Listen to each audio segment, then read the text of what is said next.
welcome to Soul in Balance. My name's Alicia and I'll be bringing you a report on the new moon in Aquarius that'll be happening on the 16th of February at 8:05 a.m. Australian Eastern Standard Time. And this new moon's going to be a little bit special because it's a partial solar eclipse. And just like all new moons, it's conjunct the sun, which is going to be at 27 degrees of Aquarius. So with this solar eclipse here, it's going to amplify the effects of the changes we're going to be making and the new intentions we're going to be setting at this new moon. So the best thing to do is to find out where this falls in your birth chart. So what house, so what area of life you'll be making these changes. So this new moon in Aquarius is going to be a little bit special because it's in correlation with the total lunar eclipse that happened 2 weeks ago at the full moon in Leo. And this partial solar eclipse is bringing forth the ideas and revelations and changes that we need to make after letting go and healing our hearts at the lunar eclipse. So going through and analyzing what we've learned and what we let go of, and understanding that now this is a great time to put those ideas out there, make those changes. Aquarius is about being your true self, not caring about what other people think, not trying to fit in or be part of the status quo. And, just be that crazy part of yourself, be that weirdo. So we have quite a build-up of planets at this new moon and partial solar eclipse in Aquarius.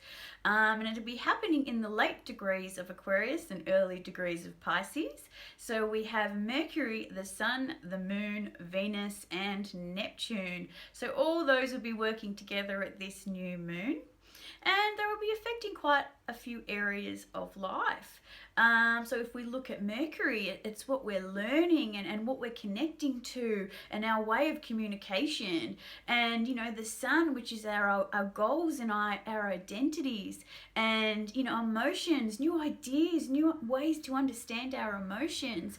And then we've got Venus there with Neptune, which is different types of love coming through, new relationships that are here to help bring change to love and what we understand about love. So this could be twin flames or, like karmic relationships or relationships that are bringing about healing so we can understand what unconditional love really is and, fulfill those areas of life that we've kind of felt, this way of relating isn't really working. So it's bringing about new ways of relating to each other. So it's a really amazing new moon that's coming through. So I'll quickly go over the aspects. So we have the Sun, Moon and Mercury in Aquarius squaring Jupiter in Scorpio. We have Uranus in Aries sextiling the Sun and the Moon and Mercury. We have Mars in Sagittarius trining the North Node in Leo. Mars in Sagittarius squaring Venus and Neptune and Pisces. Venus and Neptune in conjunct the North Node in Leo. And Saturn in Capricorn sextiling Venus and Neptune in Pisces. So there's a lot of pretty cool aspects going on at this new moon, and it's going to help bring about some of the positive change that we need to move forward with this pretty awesome partial solar eclipse. Okay, so I'll go over what it all means. And I think I'll start with Venus in Pisces.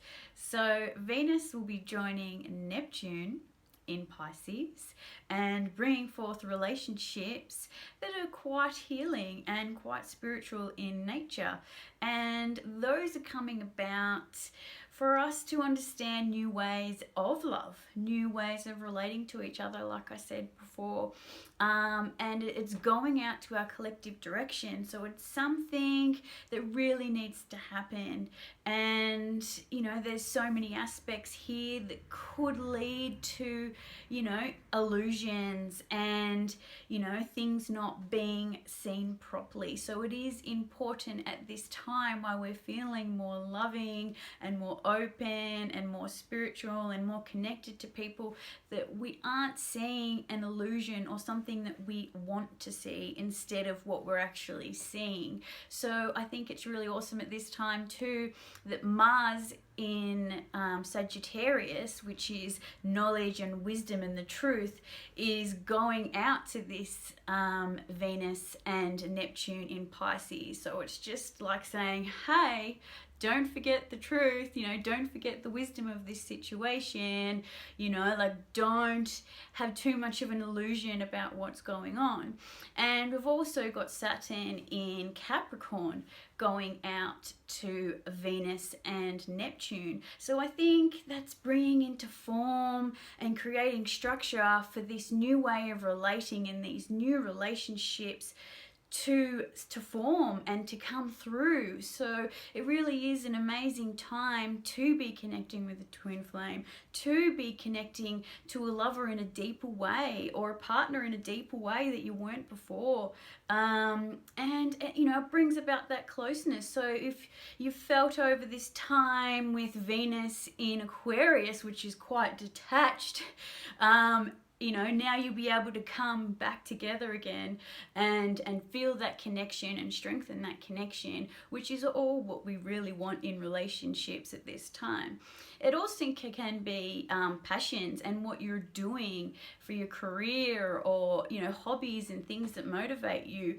It's also leading you on the path of what you need to be doing this lifetime and you know, getting the ball rolling. So if you're up in the air about what you'd like to do or what your soul journey is or what you'd like to offer the world, this is a great time to bring that into form. You know, put those ideas out there. Just start somewhere. There is never ever a perfect time to start something new. It really is. You just start it whether you're ready or not.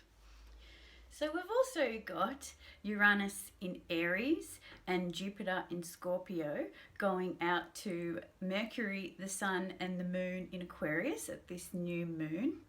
And it's going to be bringing forth those ideas for change, creating radical situations so you have to change. There is no more opportunities to hide or escape anymore.